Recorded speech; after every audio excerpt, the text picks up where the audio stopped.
Hi, Tori Agler with your third quarter of 2025 update on the precious metals. Happy quarter to you. It's been an exciting one, and this is always a good report when the metals are up. Sometimes they're down, and I want to update you as to what has transpired over the quarter, but also the reasons why, and then somewhat of a look ahead as to what we think is going to transpire. So all that being said, I want to make sure that I'm sharing screen with you. It's far more powerful to show you images rather than just talk about it. So the letter accompanies, but here we go for the update. And like I said, it's fun to give an update when the metals are really high. Gold was up 16.5% in the quarter. We'll take that every quarter. We would take that for a year, sometimes even half of a year or 2 years. I mean, so anyway, gold up 16.5% in the quarter. It wasn't even the strongest finisher. Silver, you'll see here, up 29% in the quarter. Platinum increased 17.2. So these are fun, just start of quarter to end of quarter type of images here. So you get a visual with the number. Palladium had this little swing here, didn't get quite as high as it did earlier in the quarter. It exceeded 1,320, but at least it's kind of come back to life. It was the laggard, only up 13.8% in the quarter. So people ask why such strong price action in the quarter. Honestly, it is because of these reasons here. Let me see if I can get this moved. Anyway, inflation reaccelerating, okay, is a key one. The CPI, PPI, core CPI all started to ramp back up. Labor market weakness, and with that comes, resulting concerns over the economy. Geopolitical tensions increased, primarily with Russia, Ukraine, but also a little bit of a ramping up until the last couple of days with Israel and Hamas. The global de-dollarization as central banks continue to buy gold aggressively, and I'll show an image to that effect here in a little bit. And then the Western investor finally woke up. The first half of the year was really all about the East. It was about central bank and foreign holders. But in the West here, ETF, or those exchange traded funds, finally started to ramp up, as well as Western futures market speculation. The national debt, unfortunately, shot past $37 trillion, and it's on its way to 38 before the end of the year. So the buying of things, or the spending in Washington, continues to run aggressively. There has been no tightening of the belt. It's just been a redistribution of where those monies go at this point. U.S. dollar weakened further. I'll show an image to that effect. And then obviously the Federal Reserve rate cuts, right? So that's weak dollar policy and something that should drive gold higher, and does. On top of that, as has become a reality now, we had this looming government shutdown that was giving some strength into the end of the month of September. And then the technical charts. There's a lot of traders and speculators that look at the charts and the chart makeup to see, like, where do we expect these metals to run. So all of that is combining into a very strong quarter for the metals. Now, that being said, look at what's happened so far this year. It's not just the quarter. Gold up 46%. That's just an incredible chart. Silver up 60% in 2025. And just again, other than the interruption in April with tariff concerns, you saw obviously this uninterrupted stair stepping here. Platinum doing the same thing, up 72.9%. So its performance is the best of the year of all of the precious metals. And will that continue? We'll see. We're coming down a little bit today as I record this on October 2nd. But that being said, palladium finished up, or hasn't finished up, but so far in 2025 is up 36.1%. And again, those are just incredible, unrealistic numbers for many years. But what it's really telling you is that there's a lot of underlying fundamentals that are brewing in the market that don't speak all that positively for the US dollar and the economy in general. So over that period of time, and certainly over the last year here, you see an image of the gold to silver ratio, and we spiked just over 104 back in April, and we've been on this steady decline ever since, and now we're at 81 to 1. So as this continues further, that shapes up for a potential ratio trade. The lower it gets, the more tendency there will be for us to sell silver and swap into gold. The opposite occurred here when we were selling gold and moving into silver.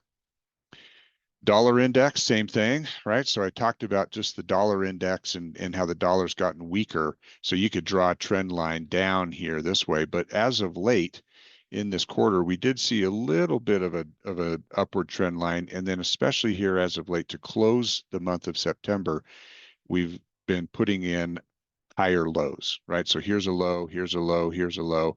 And every time we get this pullback, the new low is a little bit higher. So could the dollar rally here and give the metals a little bit of a pause? Absolutely. We'll see how that transpires.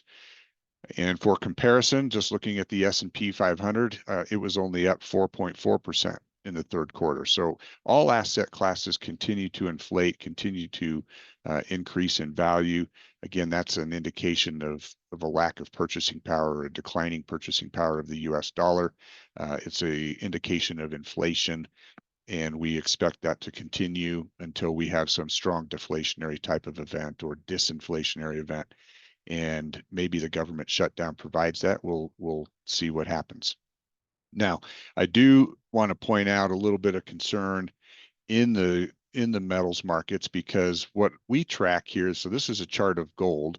So here you see this same, year to date gold chart. And what happens is when you get strong rallies, you separate from what's called the moving averages. So this one is the 50-day moving average.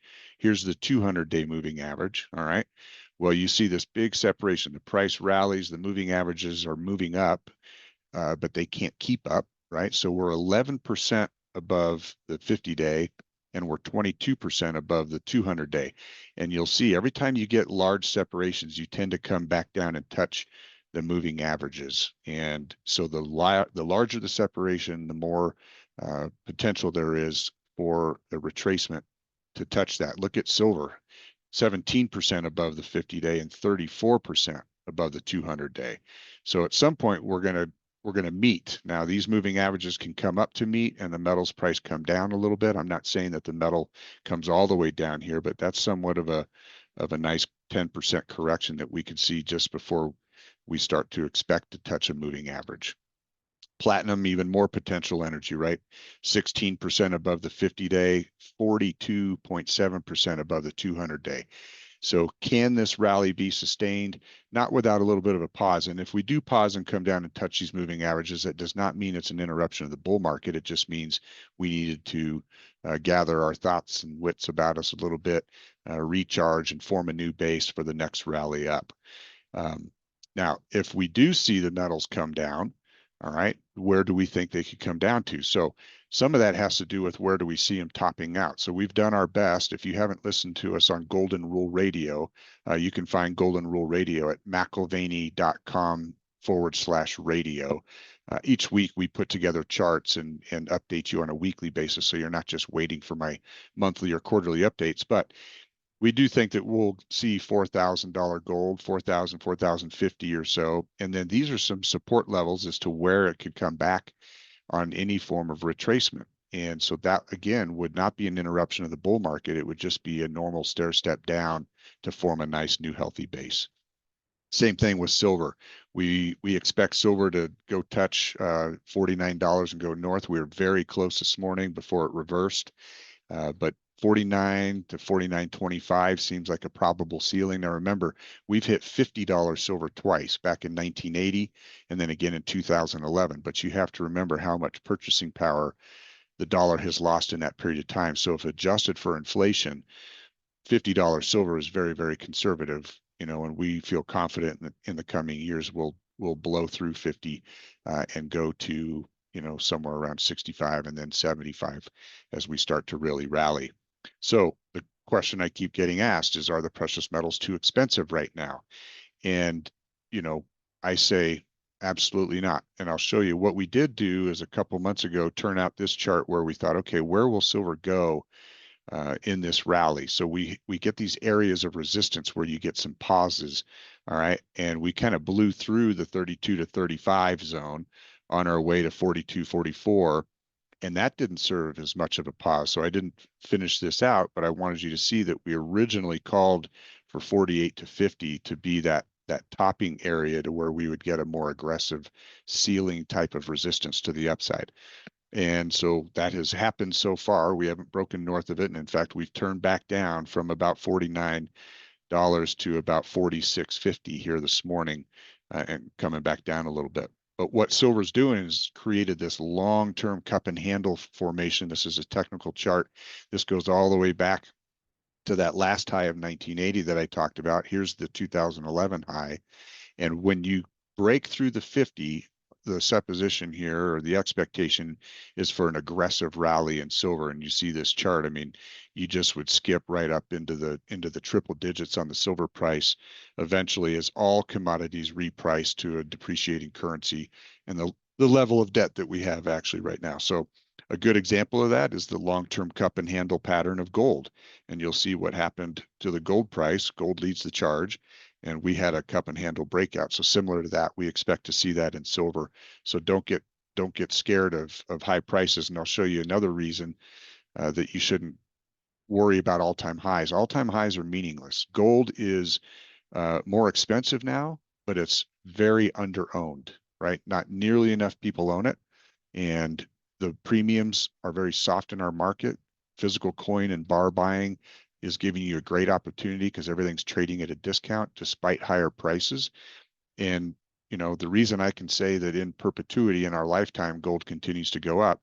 Here's a chart of the money supply. So all we've done is print, print, print, print, create more dollars. The more dollars in the system, the higher all asset classes and prices have to climb, right? So that's the money supply. Look at the debt.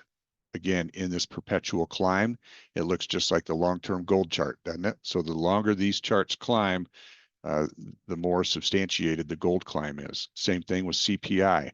So they talk about inflation coming down. No, inflation perpetually climbs. It's just either slowing or accelerating in its pace of climb. So here's a cumulative effect of CPI just from 1990. So those three charts should really encourage you that you continue to buy gold over your lifetime, always and often. Don't worry too much about the prices, but do buy the dips. That is a strong recommendation that I have right now, is to buy the dips and then consider the semi-numismatic coins because of those premiums being so low. What we do see here, we've talked about Hedgeye a little bit, but we're moving into what's called Quad 2 for the month of October, it appears. And what that means is that GDP or economic growth is expanding, okay, and inflation is accelerating. And so that means, you need to pursue growth type investments as well as inflation hedges. That's what the metals are.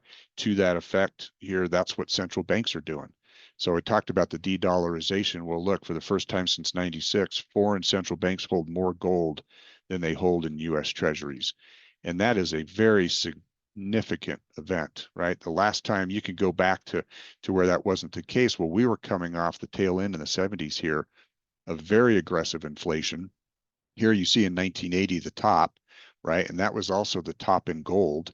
And then they started raising interest rates aggressively. Central bank Fed chairman uh, Volcker started aggressively raising rates to fight inflation.